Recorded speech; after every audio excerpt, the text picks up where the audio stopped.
The crystal water pitcher felt cool beneath my fingertips as I refilled the glasses around the conference table.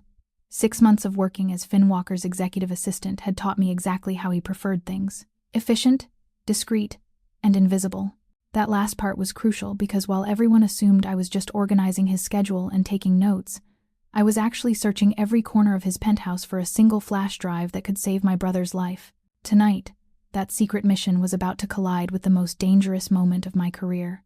Because when Finn's calculating rival, Bryce Knight, looked past the mahogany table and murmured, "She's gorgeous," I watched something primal flicker across Finn Walker's face.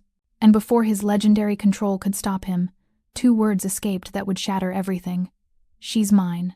The high-rise meeting room occupied the entire top floor of Walker Tower in Manhattan's financial district, with floor-to-ceiling windows offering views of the city that still made my breath catch even after 6 months.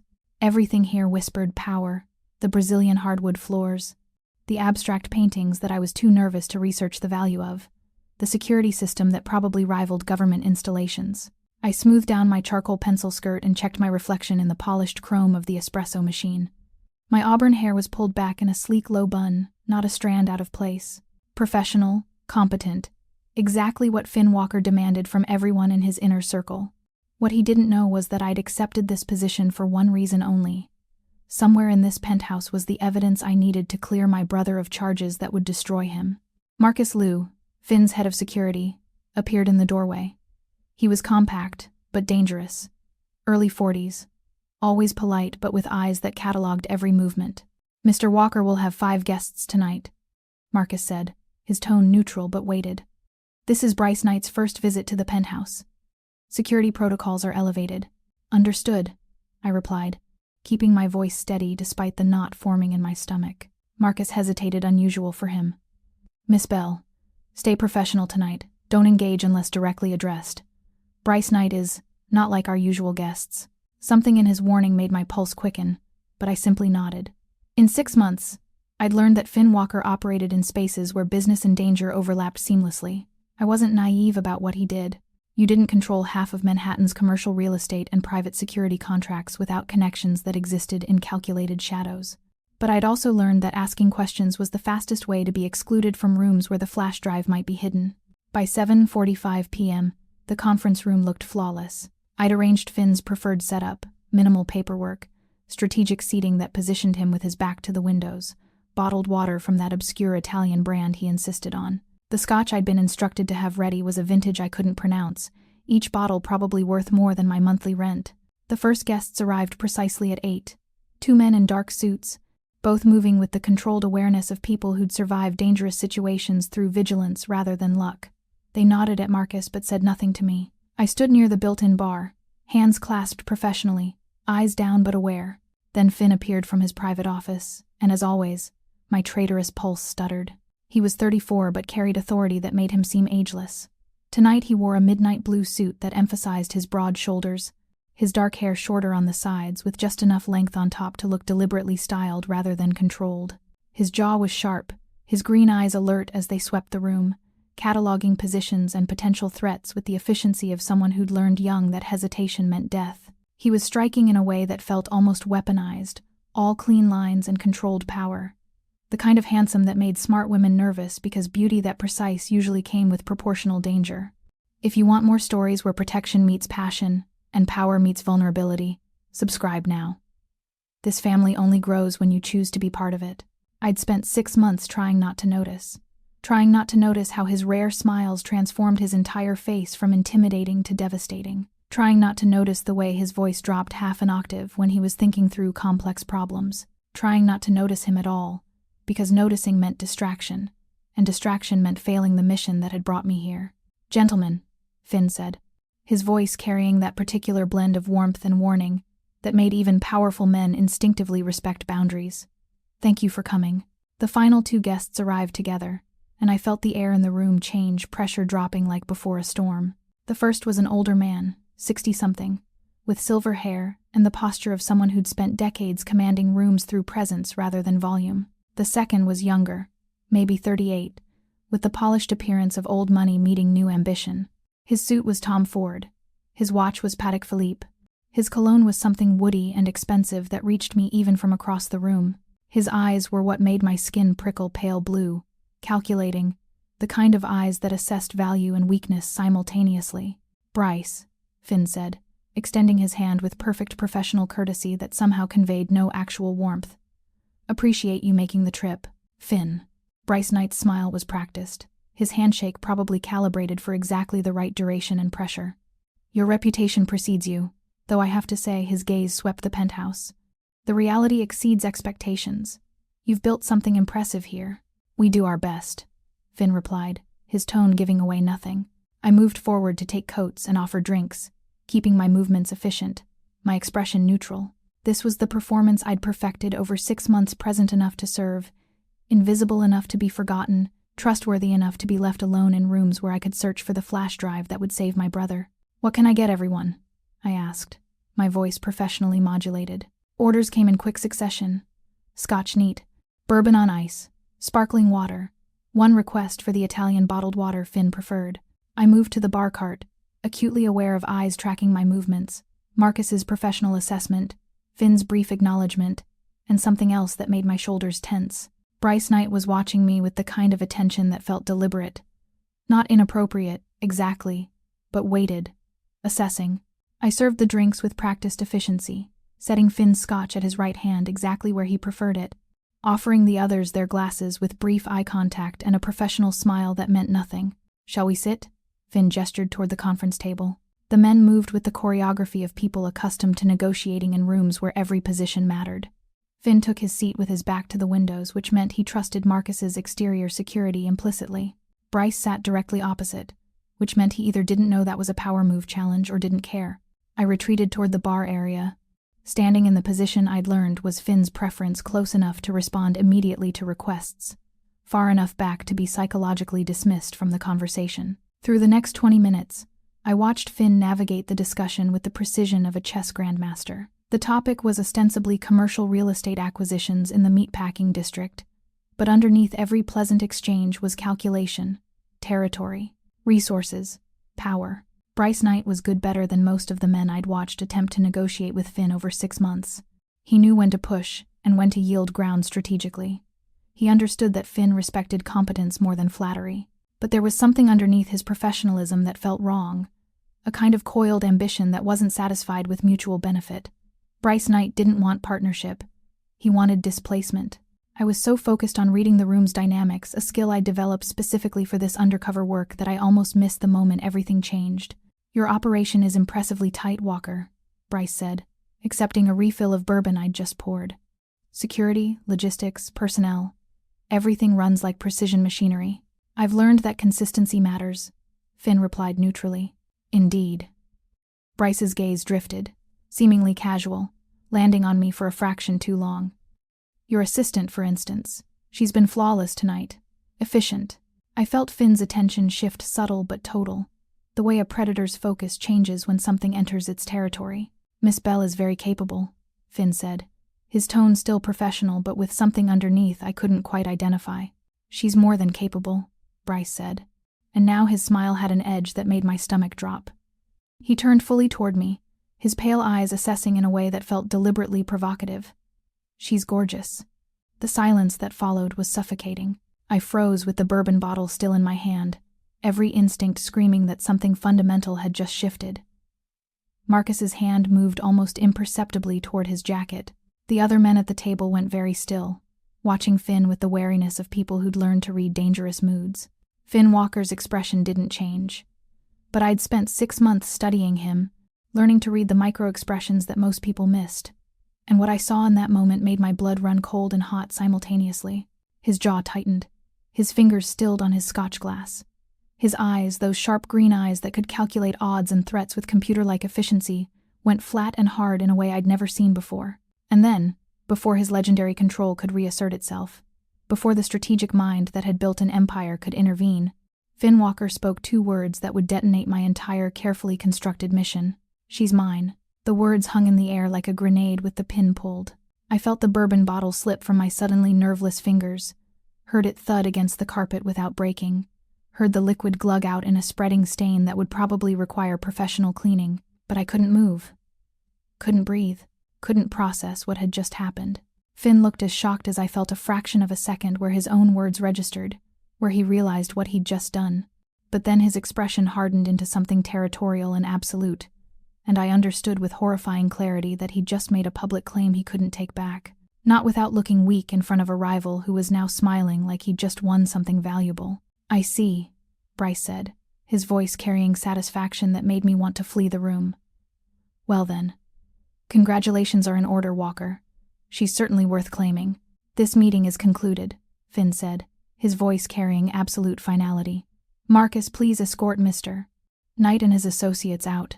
The men rose with varying degrees of surprise and calculation. Bryce's smile never wavered as he buttoned his jacket, as he nodded to me with theatrical courtesy, as he allowed Marcus to guide him toward the elevator. And through it all, I stood frozen by the bar cart, my carefully maintained cover of invisible assistant completely obliterated by 2 words I never expected to hear. "She's mine." The words that just compromised 6 months of undercover work. The words that trapped me in a claim I didn't ask for. The words that might destroy everything or save me from dangers I hadn't even known were circling. The elevator doors closed on Bryce Knight's knowing smile, and Finn Walker turned to look at me with an expression I couldn't read, his jaw tight, his hands flexing like he wanted to reach for something but didn't know what. "Miss Bell," he said quietly, and his voice carried something I'd never heard before. Not anger, not calculation, but something raw and unguarded that terrified me more than his control ever had. "My office. Now." Finn's office door closed with a quiet click that felt like a cell locking. I stood in the center of the room, my hands clasped in front of me to hide their trembling, watching him move to the floor-to-ceiling windows that overlooked Manhattan's glittering skyline. His shoulders were rigid, his hands shoved deep in his pockets in a gesture I'd never seen from him before. Finn Walker was always controlled, always deliberate. This version of him, tense and uncertain, was more frightening than his usual commanding presence. 6 months, he said finally, his voice low and rough. 6 months you've worked for me. Not once have I crossed a professional line. Not once. Mr. Walker. Don't. He turned, and the raw intensity in his eyes stopped my words cold. Don't call me that. Not after what I just did in front of Bryce Knight. My throat tightened. What you said was unforgivable, he interrupted, running a hand through his perfectly styled hair, destroying its careful arrangement. I claimed you like property. In front of witnesses, in front of the most dangerous opportunist I've ever negotiated with. Do you understand what I've done? I understood more than he realized.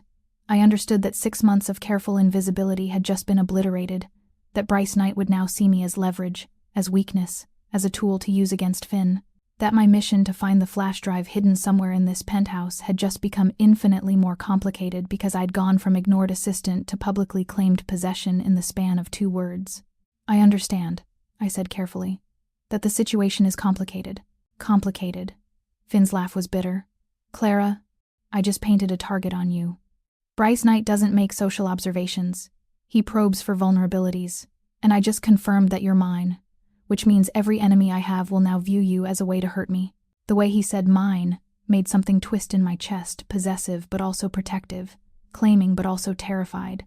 I'd spent 6 months watching Finn Walker operate with calculated precision, never revealing weakness, never showing emotion beyond what served his strategic purposes. This man in front of me, furious with himself and barely containing some primal instinct, was someone I'd never seen before. Then take it back, I said, though my voice came out shakier than I intended. Tell them it was a misunderstanding. Tell them, I can't. The words were flat, final. Showing weakness in front of Bryce Knight is more dangerous than committing to the claim. He'd exploit the uncertainty. He'd test boundaries. Finn stopped, his jaw working as he visibly fought for control. He'd hurt you to prove I was bluffing. The certainty in his voice made my stomach drop. So what are you saying? I'm saying that as of tonight, you're not just my assistant anymore. Finn moved closer, and I had to tilt my head back to maintain eye contact.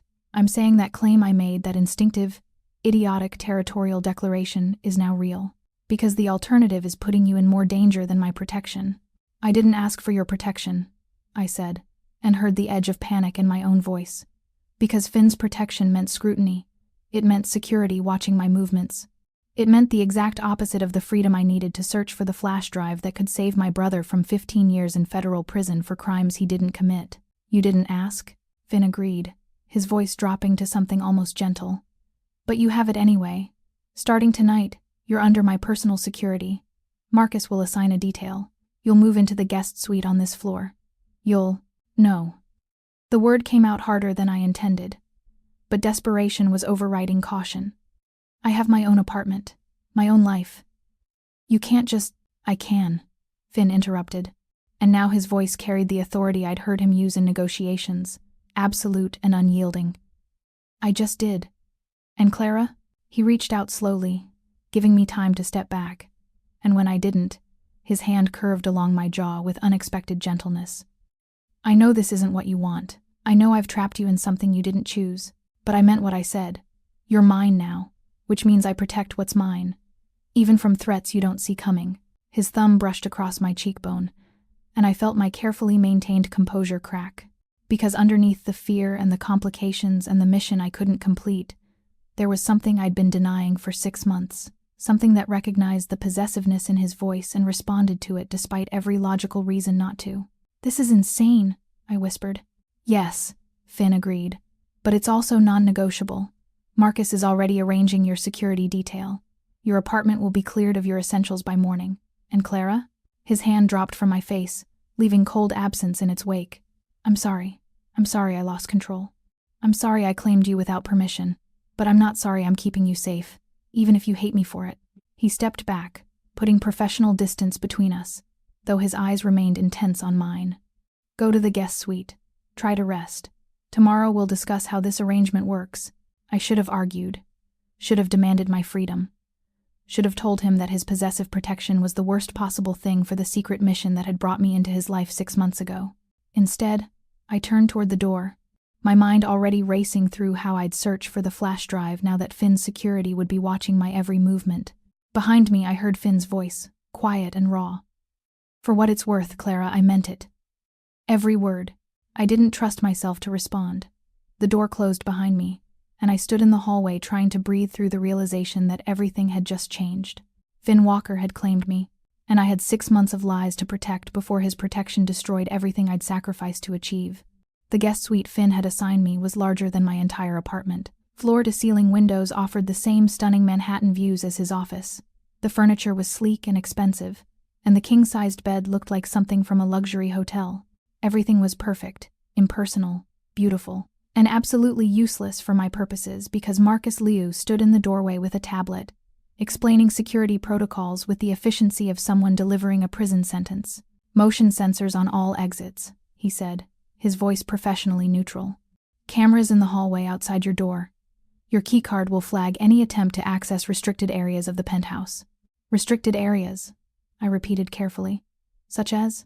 Mr. Walker's private office, his personal quarters, the server room, the vault. Marcus's dark eyes were unreadable. Anywhere you haven't had legitimate access as his assistant. Your role has changed, Miss Bell. The security parameters have changed with it. I sat on the edge of the pristine bed, fighting to keep my expression neutral while my mind catalogued the implications. The vault.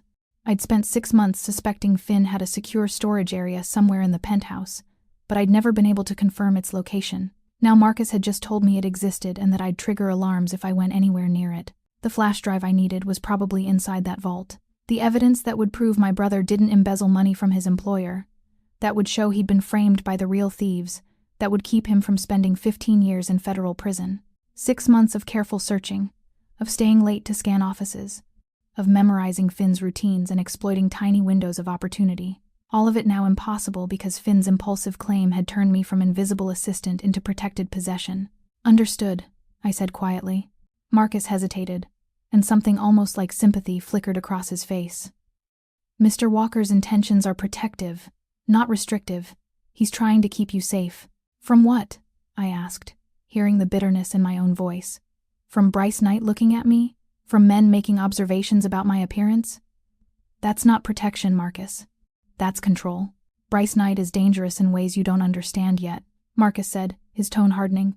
He doesn't make casual comments. He was testing Mr. Walker's boundaries, seeing if there was weakness to exploit. And now that he knows you matter. Marcus paused, choosing his words carefully. He'll use that information however serves his interests. Which means you need protection whether you want it or not. He moved to leave, then stopped at the threshold. Your personal items from your apartment will arrive tomorrow morning. Try to get some rest, Miss Bell. Tomorrow will be complicated." The door closed with a soft click, leaving me alone in the luxurious suite that felt like a gilded cage. I waited 30 seconds, then moved to the window, testing the locks even though I knew they'd be secured. Tested the door to the hallway, confirming the camera Marcus had mentioned. Checked the bathroom, spacious, marble, expensive, and offering no useful exit points. I was trapped. Beautifully, expensively, absolutely trapped. My phone buzzed in my pocket. A text from my brother. "Any progress? They're pushing the trial date up. Need that evidence soon." I stared at the message, my throat tight with frustration and fear. 6 months of sacrifice, of taking this job specifically to get close to Finn's operation, of searching for proof that the real embezzlers had hidden the flash drive in Finn's penthouse to frame someone else while using his security as cover. 6 months of being invisible, unremarkable, trustworthy enough to be left alone. Destroyed in 2 words. "Still working on it," I typed back, the lie tasting bitter. "We'll find something soon." I deleted the message history and powered down my phone, paranoid that Finn's security might monitor communications. Then I lay back on the unfamiliar bed and tried to think through options that seemed to narrow with every passing minute. A knock on the door made me jolt upright. "Yes?" The door opened to reveal Finn, still in his suit from earlier but with his tie loosened and his hair disheveled from running his hands through it. He looked tired and wired simultaneously, like a man operating on adrenaline and willpower. "Can't sleep either," he said, leaning against the door frame with studied casualness that didn't mask the tension in his shoulders. "Thought we should talk about how this arrangement works." "You mean how my imprisonment works?" The words came out sharper than I intended, but I was too exhausted to maintain diplomatic filters. Finn's jaw tightened. "You're not imprisoned. I'm monitored, restricted. Assigned security I didn't ask for. How is that different from imprisonment?" "It's different because I'm trying to keep you alive," Finn said, his voice rising slightly before he visibly controlled it. "It's different because Bryce Knight now knows you're important to me, which makes you a target for every move he wants to make against my operation. It's different because—" He stopped, rubbing his face with both hands. "Because I already have 3 different intelligence reports about inquiries Knight's people are making. About you, your background, your family, your vulnerabilities." The mention of family made my blood run cold. "What kind of inquiries?" "The kind that suggests he's looking for leverage." Finn moved into the room, closing the door behind him with deliberate care. "The kind that means my impulsive claim tonight might have just escalated from protective gesture to absolute necessity. Clara, I need you to understand something. Bryce Knight doesn't just compete in business. He destroys. He finds what matters to his opponents, and he eliminates it, systematically, ruthlessly. And I just told him, you matter to me." He said it simply, factually, but I heard the current of something deeper underneath regret, mixed with determination, apology, mixed with absolute resolve. "So what are you saying?" I asked, though I dreaded the answer. "I'm saying that starting tomorrow, you're not my assistant anymore. You're my partner, publicly, visibly, convincingly." Finn's green eyes were intense on mine. "We attend events together. You move through my world as someone under my protection and claim. We make it clear that you're not just staff who can be dismissed or ignored. We make you too visible, too important, too connected to me for Bryce to touch without starting a war he can't win." "That's insane. That's survival," Finn corrected. "And Clara, I know this isn't what you wanted. I know I've trapped you in something you never asked for. But I need you to trust that I'm doing this for the right reasons. Not to control you. To protect you." He moved closer, and I could smell his cologne mixed with scotch, could see the exhaustion in his eyes that mirrored my own. "Can you do that? Can you trust me enough to let me keep you safe?" I thought about my brother, about the flash drive hidden somewhere in this penthouse, about 6 months of work now compromised by the very protection Finn was offering, about how his security would make completing my mission nearly impossible. "I don't have much choice, do I?" I said quietly. "No," Finn agreed, and something that looked like pain flickered across his face. "You really don't. I'm sorry for that." He turned to leave, then paused at the door. "For what it's worth, Clara, when I said you were mine, it wasn't strategy. It wasn't calculation. It was instinct, pure, unthinking, territorial instinct. And I'm not sorry I said it. I'm just sorry it's trapped you."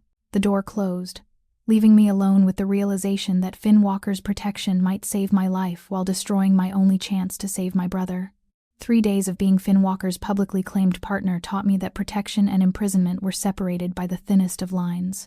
Marcus's security detail followed me everywhere, a polite shadow named Derek who maintained professional distance while ensuring I never had privacy. Cameras tracked my movements through the penthouse. My keycard access logged every door I opened, and Finn himself had become a constant presence, touching the small of my back at events, introducing me as mine, with possessive certainty that made powerful men nod understanding, while their wives watched with barely concealed curiosity. It should have been suffocating. And it was. But it was also strategic in ways I hadn't anticipated, because while Derek watched me in the penthouse, he couldn't follow me into women's restrooms at charity galas. While cameras monitored hallways, they didn't cover every corner of Finn's massive office. And while Finn claimed my attention publicly, he was often distracted by business that pulled him into meetings where I wasn't required. Small windows, tiny opportunities, barely enough to continue searching for the flash drive that could save my brother. Tonight, Finn had meetings that would last hours. Derek was stationed outside the office where Finn had suggested I work on correspondence, and for the first time in 3 days, I had space to actually search, instead of performing the role of claimed woman. I waited 20 minutes after Finn's office door closed on his meeting, then moved with deliberate casualness toward the shelving units that lined the eastern wall. Finn's office was designed to impress original artwork, first-edition books, sculptures that probably cost more than my yearly salary, but it was also functional space for a man who controlled a massive operation, which meant somewhere in this room was storage for documents, drives, evidence of transactions that required security beyond digital systems. The shelving units looked decorative, but I'd spent 6 months watching Finn access them. He favored the middle section, third shelf from the bottom. His fingers would pause there slightly longer than necessary when he was retrieving documents, a tell so subtle most people would never notice. I pulled books aside carefully, maintaining their arrangement, running my fingers along the back panel. Smooth wood, solid, no obvious mechanism. I pressed various points, trying to find the release that I knew had to exist. Nothing. Looking for something? Derek's voice from the doorway made me jolt, nearly dropping the leather-bound volume I'd been using as cover. Just browsing, I said, keeping my tone casual despite my racing heart. Finn said I could read anything from his collection. Derek's expression was professionally neutral, but his eyes assessed my position. The displaced books. The shelf I'd been examining. Mr. Walker prefers people ask before handling his first editions. Some of those are quite valuable. Of course. I reshelved the book with exaggerated care. I'll stick to correspondence. I returned to Finn's desk, forcing myself to focus on emails while my mind raced. Derek's interruption wasn't coincidental. He'd been watching, noticed my interest in the shelving, intervened before I could find whatever mechanism Finn used to access the hidden safe I was now certain existed. Marcus's security was more thorough than I'd anticipated, which meant I needed to be smarter. Over the next 2 hours, I actually worked on correspondence, building credibility that I was doing exactly what Finn had asked, responding to meeting requests, organizing his calendar, handling the administrative tasks that justified my presence in his office, all while my mind cataloged every detail of the room's layout, every potential hiding place, every security camera angle. The phone on Finn's desk rang at 9:45. Derek answered from his position by the door, listened briefly, then disconnected. Mr. Walker's meeting is running late. He suggests you retire for the evening if you're tired. I'll finish these last few emails, I said, gesturing at the computer screen. Another 15 minutes. Derek nodded and returned to his post in the hallway, leaving the office door cracked. The slight privacy felt like victory. I waited exactly 15 minutes, sent a final email, then powered down the computer. Stood and stretched, moving toward the door with every appearance of someone ending their workday. Then, as if remembering something forgotten, I turned back toward the shelving unit. Just want to grab something to read, I called to Derek, keeping my voice light and casual. I moved to a different section this time, the eastern wall near the window, where artwork hung in frames that probably cost more than most people's homes. But art was also convenient cover for safes. I'd seen it in movies, read about it in thrillers. Rich men hiding valuable items behind expensive distractions. If you want more stories where protection meets passion and power meets vulnerability, subscribe now. This family only grows when you choose to be part of it. The largest painting hung at eye level, an abstract piece in blues and grays that probably had some artist's name I should recognize. I ran my fingers along its frame, feeling for anything unusual. The left side felt slightly loose. My pulse quickened. I pressed gently, heard the faintest click, and watched the painting swing forward on hidden hinges to reveal a wall safe beneath. Biometric lock, keypad, sophisticated security that I had absolutely no way to bypass. But seeing it confirmed what I'd suspected for 6 months. Finn kept valuable items in his office. Items important enough to require this level of protection. Items that might include a flash drive placed here by people who'd framed my brother and used Finn's security as their cover. "Miss Bell?" Derek's voice carried warning. "Everything all right?" I let the painting swing closed, hearing it click back into place with perfect precision. "Just admiring the artwork. This one's gorgeous." "Mr. Walker has excellent taste," Derek agreed, but his tone suggested he knew exactly what I'd discovered. I walked past him into the hallway, my mind already racing. I'd found the safe. But accessing it required either Finn's biometric data or his security code, neither of which I had any legitimate way to obtain. Unless I used the one resource I'd been avoiding since Finn made his claim. Unless I used his possessive protection against him. Unless I got close enough to the man who'd declared me his that he trusted me with access he'd give no one else. The thought made my stomach twist with guilt, but my brother's text from earlier that night had been desperate. Trial date moved up. 3 weeks. Please tell me you're close. 3 weeks to find evidence. 3 weeks to betray Finn's trust. 3 weeks to save my brother while destroying whatever was building between me and the man who'd claimed me with 2 impulsive words. I returned to my suite and stared at my phone, at my brother's pleading messages, at the impossible choice I'd have to make. Tomorrow, I'd start getting closer to Finn Walker. And tomorrow, I'd begin the betrayal that might destroy us both. 2 weeks of deliberately closing the distance between Finn and me had created an intimacy that felt more real than strategic. We fell into patterns morning coffee in his office, where he'd discuss business and I'd offer observations he actually considered. Evening debriefs, where he'd explain the power dynamics I'd witnessed at events, trusting me with analysis of his rivals' weaknesses. Late nights when he'd loosen his tie and pour 2 glasses of scotch, and we'd talk about everything except the claim that had started this arrangement. He touched me constantly now, casually, possessively, his hand at the small of my back guiding me through crowds, his fingers threading through mine at dinners where business associates watched with knowing smiles, his arm around my waist at a gallery opening where Bryce Knight appeared deliberately, watching us with pale, calculating eyes that made my skin crawl. And through it all, I searched. Used the trust Finn was building to push boundaries. Stayed late in his office.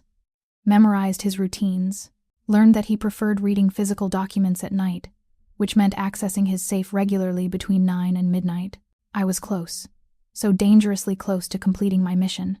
The security code he entered was always partially shielded, but I'd caught 3 of the 6 digits by watching his hand positions. The biometric scanner required his thumbprint, but I'd researched techniques for lifting prints from surfaces he touched. I'd become exactly what I needed to be. A woman close enough to betray the man who'd claimed me. The guilt was constant, eating at me during every genuine conversation.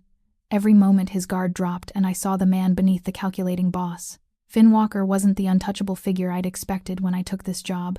He was intelligent and focused, but also surprisingly thoughtful. He remembered details about my preferences, asked about my day with genuine interest, made space in his controlled world for someone he'd claimed on instinct and was now choosing deliberately. And I was planning to steal from him.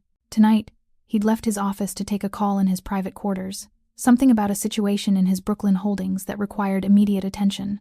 I had maybe 15 minutes alone with the safe I now knew how to access if I could just lift his print from the scotch glass he'd been drinking from. I was reaching for the specialized tape in my pocket when I heard his voice from the hallway. Not on his phone, talking to Marcus in low, urgent tones that carried through the cracked door. Increased surveillance on her communications. I want to know who she's calling, who she's texting, everything. My blood ran cold. "Sir, Miss Bell's privacy," Marcus started, "is less important than her safety," Finn interrupted. "Bryce Knight's people have been asking questions about her family, her background. I need to know if there's anything he could use as leverage before he finds it himself." Silence.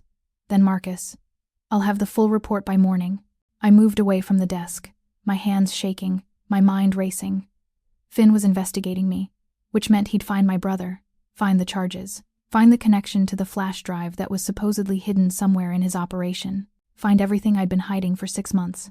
Unless I got the evidence first and disappeared before his investigation revealed my secrets.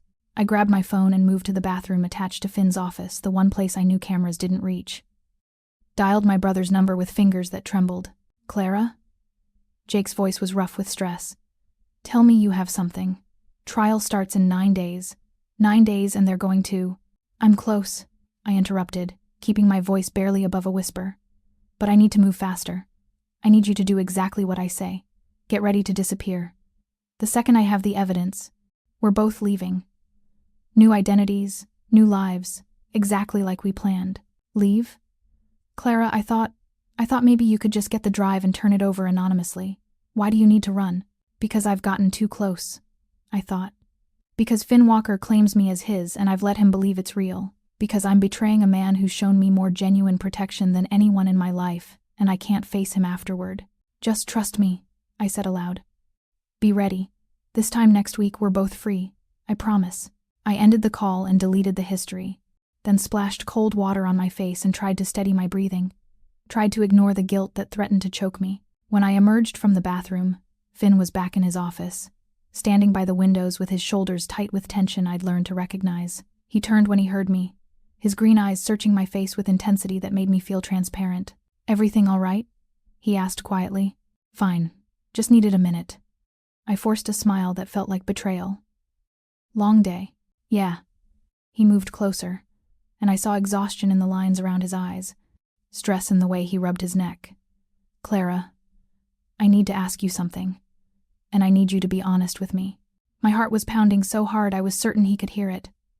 Okay, is there anything about your past, about your family that I should know?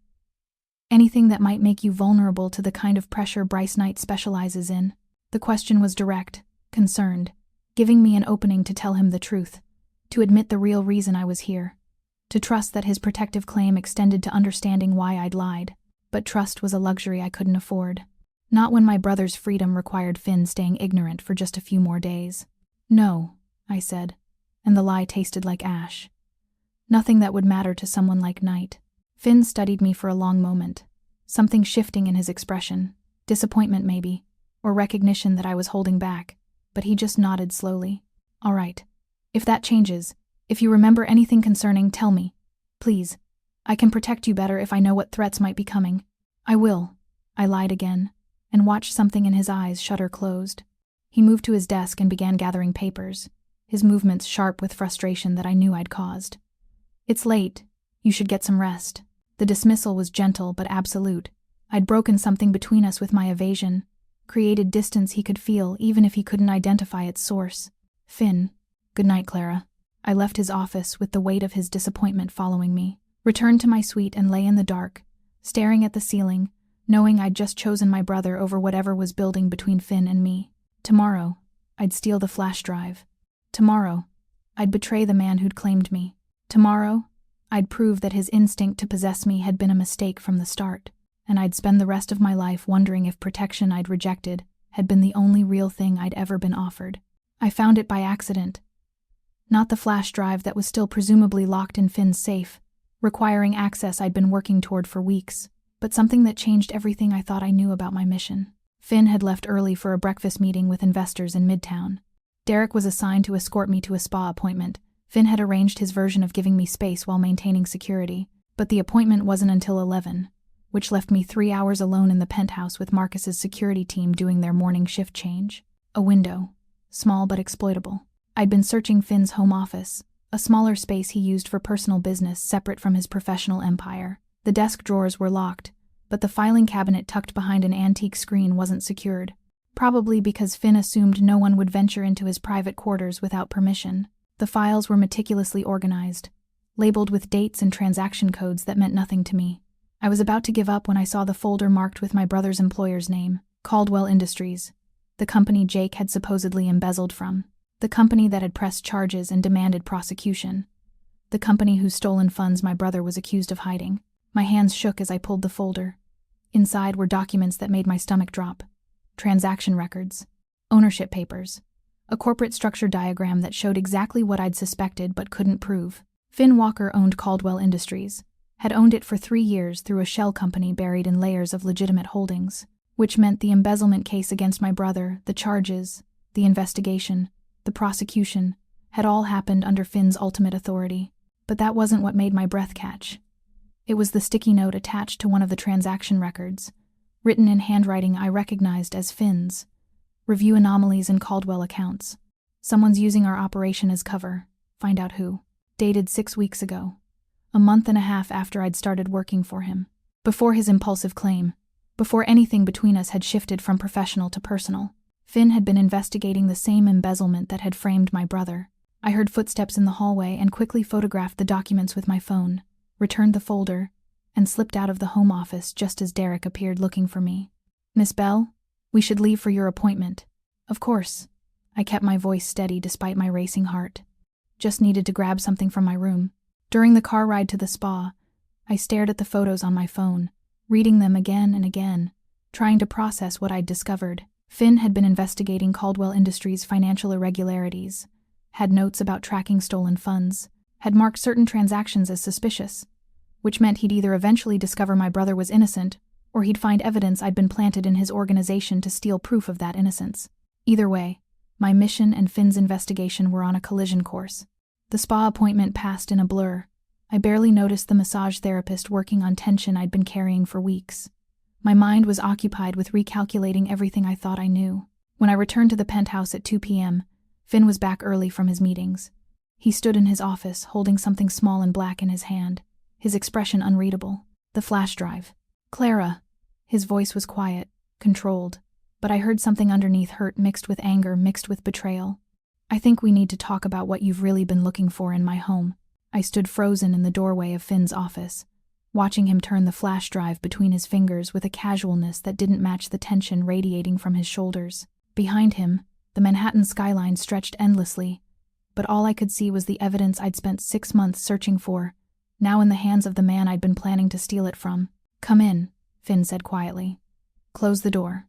I moved on autopilot, my mind racing through calculations. Deny everything? Admit partial truth? Run? But Marcus's security team would stop me before I reached the elevator, and Derek stood just outside the office, blocking any escape. Finn waited until the door clicked shut before speaking. "I found this in a decorative book on my shelf, hidden inside a hollowed-out section. Very clever placement, valuable enough that no one would casually handle it. Innocuous enough not to draw attention." He set the flash drive on his desk with deliberate care. "Someone went to a lot of trouble to hide evidence in my personal collection. Want to tell me why?" My throat was too tight to speak. Because the truth was too complicated. Because admitting I'd been here under false pretenses meant destroying whatever fragile thing had been building between us. "Because I overheard your phone call," Finn continued when I didn't answer. His voice remained calm, but I saw the tension in his jaw. "4 nights ago, you told someone you were close, that you needed to move faster, that you'd both be leaving soon. At the time, I thought—" He stopped, laughed bitterly. "I thought you were running from me. From this arrangement I'd forced on you. I was ready to let you go quietly, give you freedom. Stop trapping you with protection you clearly didn't want. Finn, then I found this," he gestured at the flash drive, "hidden in my home, which made me wonder what you were actually running toward. What you've been searching for with all those late nights in my office, all those careful questions about my filing systems, all that strategic closeness you've been building." The accusation hung between us, devastating in its accuracy. I'd underestimated him, assumed his possessive claim meant he wasn't questioning my motives, assumed I could get close enough to steal without him recognizing the manipulation. "So I had it analyzed," Finn continued.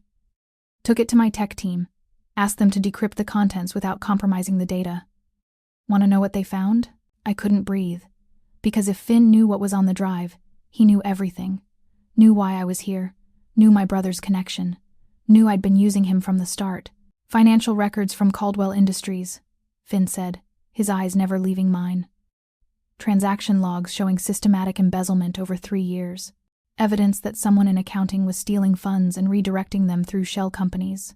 Evidence that points to the real thieves, not the junior analyst who was framed for crimes he didn't commit." He paused, and his voice dropped to something almost gentle. "Evidence that would exonerate your brother, Jake Bell, who's facing 15 years in federal prison for embezzlement. Your brother, Clara. The reason you took a job working for me 6 months ago, the reason you've been searching my home, the reason you've been lying about everything since the moment we met." Tears were streaming down my face now, hot and unstoppable. "How long have you known? About your brother? 3 days. About your real reason for being here? About 4 hours." Finn moved to the window, his back to me, his hands shoved in his pockets. Marcus ran the background check I should have ordered 6 months ago. Found your family connection to Caldwell Industries. Found Jake's case. Found everything you'd been hiding. And the flash drive? Found it this morning while looking for a first edition I wanted to read. He turned back to face me, and the hurt in his eyes was worse than anger. It was right there, Clara, hidden in my personal collection, which means someone placed it there. Someone who knew my security well enough to hide evidence in plain sight. Someone using my protection as cover while framing a junior analyst for their crimes. The real embezzlers, I whispered, understanding clicking into place. They used your company, your security, knowing no one would question your operation closely enough to find evidence they'd hidden. And you came here to steal it back. Finn finished. Took a job working for me, earned my trust, got close enough to search, all to save your brother from crimes he didn't commit, all while letting me believe. He stopped, his voice rough with emotion. While letting me believe you might actually care about the man who claimed you. I do care, I said desperately. Finn, I know I lied. I know I used you. But what developed between us that wasn't fake? That was, how am I supposed to believe that? Finn interrupted, and now anger broke through his control. How am I supposed to trust anything you've said, when I know you've been manipulating me from the start? When I know the only reason you let me get close was to steal from me? Because I could have taken it and run, I said, my voice breaking. I found your safe 2 weeks ago. I was close to accessing it, but every time I got close to completing my mission, I thought about what it would mean. Thought about betraying you. I stopped, forcing myself to admit the truth I'd been avoiding.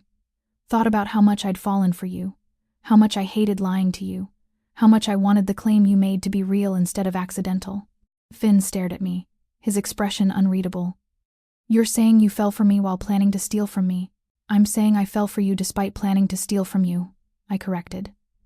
I'm saying that every day got harder, that every genuine moment made me hate myself more, that I was terrified you'd discover my lies because I didn't want to lose what was building between us, even though I knew it was built on false foundations. But you didn't tell me the truth, Finn said quietly. You didn't trust me enough to explain why you were really here. Didn't trust that maybe I'd help if I knew your brother was innocent. Why would I trust that? I demanded. You're a powerful man who operates in worlds I don't understand. You claimed me on instinct and trapped me with protection I didn't ask for. You investigated my background without telling me. How was I supposed to know you'd care about my brother's innocence? Because I've been investigating the Caldwell embezzlement for 2 months, Finn said, and his voice carried something that sounded like pain. Because I knew something was wrong with those charges. Because I own that company, and I don't tolerate people being framed for crimes they didn't commit. Because if you'd trusted me enough to tell me the truth, I would have helped you 6 months ago. The words hit like physical blows. 6 months. 6 months of lying and searching and betraying trust. 6 months I could have avoided if I'd just been honest. I didn't know, I whispered. No, Finn agreed. You didn't. Because you assumed the worst about me. Assumed I'd be the villain instead of the ally. Assumed possession meant control instead of protection. He picked up the flash drive again. This evidence proves your brother is innocent. It also identifies the real embezzlers, people who've been systematically stealing from my company while using my security as cover. I can help you, Clara. I can get this evidence to the right prosecutors. I can make sure Jake's charges are dropped and the real criminals are prosecuted. Why would you help me now? I asked. After everything I've done? Finn's smile was sad. Because despite the lies, despite the manipulation, despite everything I meant what I said that night with Bryce Knight, you're mine, Clara, which means I protect what's mine, even when what's mine has been trying to steal from me. He held out the flash drive, offering it to me with open palm. Take it. Use it to save your brother, clear his name. Do what you came here to do. I stared at the evidence I'd spent 6 months searching for, now being offered freely. What's the catch? No catch, Finn said quietly. Just a question. After your brother's free, after the case is resolved, after you've accomplished your mission, will you come back? Will you give us a chance to build something real instead of something built on lies? The question hung between us, weighted with everything unsaid.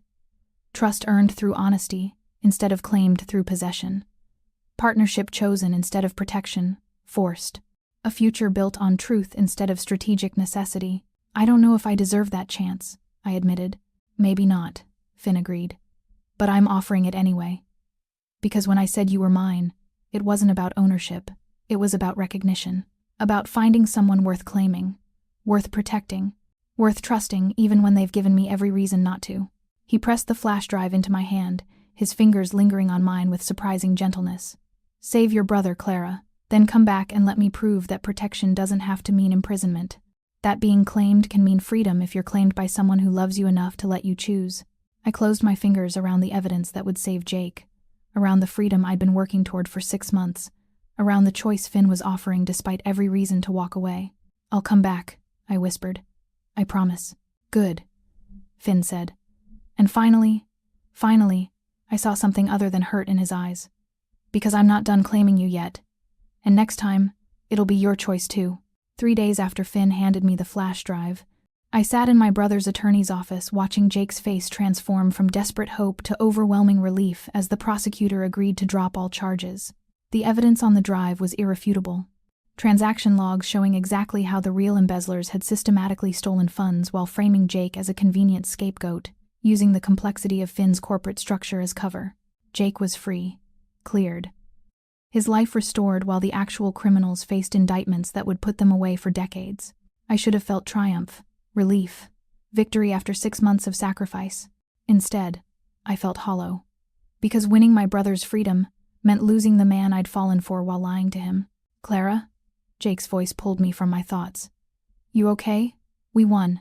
It's over. Yeah, I managed, forcing a smile. It's over.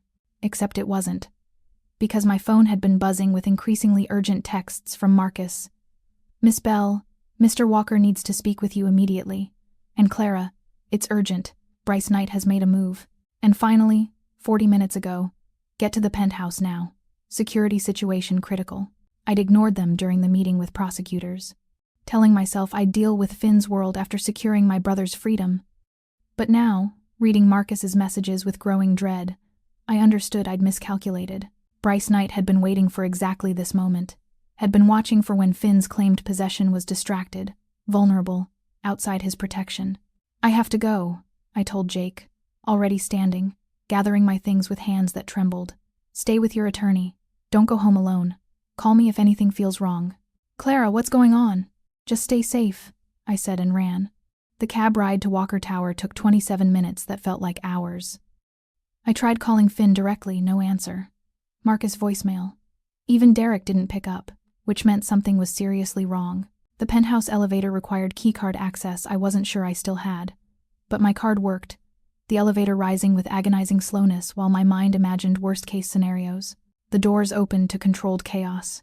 Marcus met me immediately, his expression grim. Miss Bell, finally, he's been asking for you. What happened? Bryce Knight leaked information about your brother's case. Made it public that you were working undercover in Walker's organization. Positioned it as corporate espionage, as you being a plant stealing privileged information. Marcus's jaw was tight. He's using it to undermine Finn's credibility with business associates, suggesting Finn's security is compromised, that his judgment is compromised, that his claim on you was a liability from the start. My stomach dropped. Where's Finn? Office. He has a call with Knight in 10 minutes. He needs you there. I moved past Marcus, my mind racing. This was exactly what I'd feared.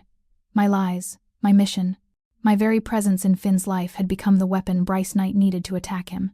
And now Finn would have to choose defend me and look weak, or cut me loose and prove Knight right about my being disposable. Finn stood at his office windows, his back rigid with tension. He turned when he heard me enter, and his expression was unreadable. You came, Marcus said. It was urgent. I stopped a few feet away, suddenly uncertain. I'm sorry. I'm so sorry. I never meant for my brother's case to become ammunition against you. I should have. Stayed away? Finn interrupted quietly. Disappeared after getting what you needed? Let me handle Knight alone? Yes, I admitted. That would have been smarter. Smarter? Finn agreed. But not what I wanted. He moved closer, and I saw exhaustion in the lines around his eyes. Knight's positioning this as me being compromised by a woman who played me. He's telling our associates that I'm weak, that I let emotion override strategy, that my claim on you was the mistake of a man losing control. He's right, I said, the words bitter. I did play you. I did compromise you. Your claim on me was the most honest thing I've ever done, Finn interrupted, and I'm not taking it back, Not for Knight, not for business associates, not even to protect my reputation. He reached out slowly, his hand curving along my jaw with the gentleness I'd come to recognize. I'm done pretending possession means weakness. Done letting people think claiming you was a mistake. You're mine, Clara. And that's not compromising my judgment. That's making my priorities clear. Finn, Knight will use this to destroy you. Let him try, Finn said. And now his voice carried the steel I'd heard in business negotiations. I have a call with him in 8 minutes, and I'm going to make something very clear. I'm going to tell him exactly what you mean to me, and I'm going to dare him to use that as leverage. That's insane, I protested. You're giving him exactly what he wants. No, Finn corrected. I'm taking away his power. Because Knight operates on the assumption that everyone has something they're trying to hide, something they're ashamed of, something that can be weaponized. And I'm done hiding you. Done being ashamed of claiming you. Done letting him think your being undercover makes you disposable. He pulled me closer, his other hand settling at the small of my back in the possessive gesture I'd learned meant he was making a point. You came back, Clara. After getting the evidence, after saving your brother. You came back when you could have disappeared. That tells me everything I need to know about what's real between us. I came back because Marcus said it was urgent. I corrected. But my voice was weak because we both knew that was only partial truth. You came back because you're mine, Finn said simply. And I'm going to prove to Bryce Knight that claiming you wasn't weakness. It was the smartest strategic decision I've ever made. Because a man with nothing to protect is predictable. But a man protecting someone he loves? That's dangerous in ways Knight doesn't understand yet. His office phone rang. Marcus's voice through the intercom. Mr. Walker, Bryce Knight is on the line. Finn's eyes never left mine. Stay. I want you to hear this. He moved to his desk and activated the speakerphone. Knight. Walker. Bryce's voice was smooth. Satisfied. I assume you've seen the news about your assistant's extracurricular activities. I have, Finn confirmed. Then you understand my concern. You're running a major operation, Walker. You can't afford to have corporate spies embedded in your inner circle. Surely you see that claiming her was the best decision I've made in years. Finn interrupted calmly. Clara Bell came to my organization looking for evidence to save her brother. She found it. With my help. Because I've been investigating the same embezzlement case. Because I don't tolerate people being framed in my companies. Because when I discovered her real motives, I chose to help instead of punish. That's not weakness, Knight. That's strategic alliance with someone I trust absolutely. Silence on the other end. Then, you're seriously defending her? After she lied to you for 6 months? I'm seriously claiming her, Finn corrected. Publicly, permanently. And I'm making it very clear to you and everyone in our industry that Clara Bell is under my protection, which means anyone who tries to use her against me will discover exactly how ruthless I become when protecting what's mine. You're making a mistake. Walker. No, Finn interrupted, his voice dropping to something cold and absolute. You made the mistake. You thought exposing her background would make me cut her loose. You thought I'd choose reputation over relationship. You were wrong. And now you need to understand something very clearly, Knight. Clara Bell is mine. Not as liability, as partner. And if you try to use that against me, I'll dedicate every resource I have to dismantling your operation piece by piece. Test me on that. He disconnected before Knight could respond, then turned to look at me with eyes that held challenge and certainty. So, now everyone knows. Your brother's case. Your reasons for being here. My choice to claim you anyway. The question is, knowing that I just tied my reputation to yours in front of my most dangerous rival, what are you going to do? I stared at him. At this man who'd just defended me despite having every reason to walk away. Who'd chosen protection over reputation. Who'd made his claim public and permanent despite the cost. I'm going to choose you back, I whispered. Good, Finn said. Because that call wasn't just for Knight. That was me proving that when I said you were mine, I meant it. Professionally, personally, permanently. No more lies, no more missions, no more pretending this is anything other than what it is. And what is it? I asked. It's us, Finn said simply. You and me. Building something real from something that started with an impulsive claim and ends with a deliberate choice. You with me? I closed the distance between us. Finally, completely. I'm with you. Always. And when he kissed me, It tasted like freedom and choice and the terrifying beauty of being claimed by someone who loved you enough to fight for you publicly, instead of hiding you away. Bryce Knight had tried to use our connection as weakness. He'd just given Finn the opportunity to prove it was strength. Bryce Knight's attempt to use Clara against Finn had failed, but that didn't mean he'd surrendered. Men like Knight didn't accept defeat gracefully, they escalated, which was why, 3 days after Finn's public defense of Clara, Knight requested a face-to-face meeting at a neutral location. Finn agreed immediately, not because he trusted Knight's motives, but because ending this required confrontation that couldn't be handled through intermediaries. Clara insisted on coming with him, despite Marcus's very reasonable security concerns. "He's using me as leverage," she'd argued. "I should be there when you make it clear that won't work." Now they stood in a private room at the Metropolitan Club, one of Manhattan's most exclusive establishments where discretion was guaranteed and business negotiations happened in oak-paneled comfort. Bryce Knight sat across a mahogany table looking composed and calculating, his pale eyes assessing both of them with the attention of someone looking for exploitable weaknesses. "Thank you for meeting," Knight said with professional courtesy that didn't reach his eyes. "I thought we should discuss recent developments." "Meaning your failed attempt to use Clara's background against me," Finn replied, settling into his chair with deliberate casualness that communicated confidence rather than concern. Clara took the seat beside him, her presence a statement rather than necessity. "I was concerned about your security," Knight said smoothly. "Surely you understand that a woman with divided loyalties represents a risk." "Clara's loyalties aren't divided," Finn corrected. "They're very clear." "And I'm curious, Knight, what exactly are you hoping to accomplish today? Because if you're here to negotiate my separation from Clara, I can save us both time." "Not happening." Knight's smile held edges. "I'm here to offer you something valuable, in exchange for something you have." "I'm listening." Knight slid a folder across the table. "Your operation at Caldwell Industries has been compromised. Not by your assistant, by the real embezzlers whose crimes framed her brother. They've been using your corporate structure to hide stolen funds, but they've also been skimming from other operations, including mine." Finn opened the folder, scanning documents that showed exactly what Knight claimed. "You want the flash drive Clara recovered, the evidence that identifies the embezzlers." "I want justice," Knight corrected. "These people stole from both of us. They used our operations as cover. They need to be prosecuted, and I'm willing to offer you significant consideration for access to that evidence, such as the meatpacking district properties we've been negotiating over, full transfer at below market rates, plus my cooperation in 3 other territorial disputes." Plus Knight's eyes moved to Clara with calculation that made Finn's jaw tighten. "My public retraction of any statements questioning your judgment regarding Miss Bell, complete exoneration of her reputation. No more questions about her integrity or her loyalty to you." It was a good offer. Exactly the kind of strategic alliance that would have appealed to Finn 6 months ago.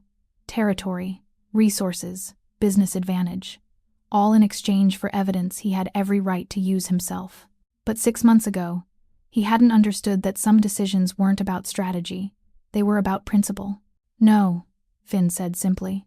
Knight's composure cracked slightly. "No? The evidence on that drive belongs to Clara," Finn explained, his voice carrying absolute finality. "She spent 6 months searching for it, risked her career, lied to me, compromised her integrity, all to save her brother from being wrongly convicted. That evidence isn't mine to trade, it's hers, which means she decides what happens to it. Not me, not you, her choice, her terms." He turned to Clara, his hand covering hers on the table in a gesture that was possessive, but also deferential. "What do you want to do?" Clara looked at Knight, then at Finn, then back at the folder containing documents that showed the scope of the embezzlement scheme. "The evidence should go to federal prosecutors. All the embezzlers, not just the ones who framed my brother, should face charges. They stole from multiple companies. They framed innocent people. They need to be held accountable." "Agreed," Finn said. "And Knight's offer?" "I don't need his public retraction," Clara replied, her voice steady. "You already defended me. Already made it clear you don't question my integrity. His opinion doesn't matter. But his cooperation in prosecuting the embezzlers? That could help build a stronger case. So I'd take that. Not the properties, not the territorial concessions, just his agreement to provide evidence from his side that supports the prosecution." She met Knight's eyes directly. "You want justice? Fine, help us get it. But you don't get to buy the evidence. You don't get to control the narrative. You cooperate with federal prosecution, or you get nothing." Knight's smile was thin. You're not in a position to dictate terms, Miss Bell. Actually, she is, Finn interrupted, and now his voice carried warning. Because I just handed her control of that evidence, which means she decides. And if her decision is to share it with prosecutors who'll use it to build cases against everyone involved, including identifying which of your operations were used as cover, then that's what happens. Test her on that. The threat was clear. Clara controlled evidence that could implicate Knight's operations even if they were victims rather than perpetrators. Cooperation meant limited exposure. Refusal meant investigators crawling through every transaction. Knight was silent for a long moment, calculation visible in his eyes. Finally, I'll cooperate with federal prosecution, provide supporting evidence from my operations, testify if necessary. In exchange, your assistant ensures the investigation focuses on the actual embezzlers rather than the companies they used as cover. Deal, Clara said before Finn could speak. But I want it in writing, and I want it delivered to my attorney, not yours. This isn't a business negotiation, Knight. This is about making sure justice actually gets served instead of being buried under strategic alliances. Knight stood, buttoning his jacket with precise movements. You've taught your assistant well, Walker. She's almost as ruthless as you are. She didn't need teaching, Finn corrected, standing as well but keeping his hand on Clara's shoulder in a gesture that communicated both protection and pride. She came to my operation that way. I just gave her the space to use it honestly, instead of hidden behind lies. After Knight left, Clara turned to Finn with an expression that held equal parts gratitude and disbelief. You just let me negotiate with one of your biggest rivals. Let me set terms. Let me control evidence that could have given you massive strategic advantage. Yes, Finn agreed. Why? Because when I claimed you, I meant it, Finn said simply. Which means I don't just protect what's mine. I trust what's mine. I empower what's mine. You're not a possession, Clara. You're a partner. And partners get to make the decisions that matter to them, even when those decisions mean giving up strategic advantage. Especially then, Finn corrected. Because the only advantage that matters is having someone I trust absolutely making decisions that reflect our shared values rather than just my strategic benefit. That's not weakness. That's the strongest foundation I can build. He pulled her close, his arms wrapping around her with a protectiveness that no longer felt suffocating. You're mine, Clara. But being mine doesn't mean being controlled. It means being trusted, being empowered, being given the freedom to make choices I'll support even when they cost me something. That's what claiming you actually means. Clara's arms slid around his waist, her face pressed against his chest where she could hear his heartbeat steady and sure. I love you. I know I lied. I know I manipulated. I know I gave you every reason not to trust me. But I love you, Finn. Completely. Honestly. Without reservation. I know, Finn said, and she heard the smile in his voice. I've known since you came back after saving your brother. Since you walked into a security crisis you could have avoided. Since you stood beside me when Knight tried to use you as leverage. I've known, Clara. And I love you too, even though I compromised your security. Because you challenged my security, Finn corrected. Because you forced me to realize that perfect control means nothing if it leaves you completely alone. Because you taught me that being claimed isn't about ownership. It's about finding someone worth protecting, worth trusting, worth choosing every single day despite the complications. He tilted her face up, his thumb brushing across her cheekbone with gentleness that still surprised her. You're mine. And I'm yours. That's not possession. That's partnership. And I'm done pretending there's any difference. When he kissed her, it tasted like truth and trust, and the terrifying beauty of being claimed by someone who loved you enough to let you be free. Bryce Knight had tried to use their connection as weapon.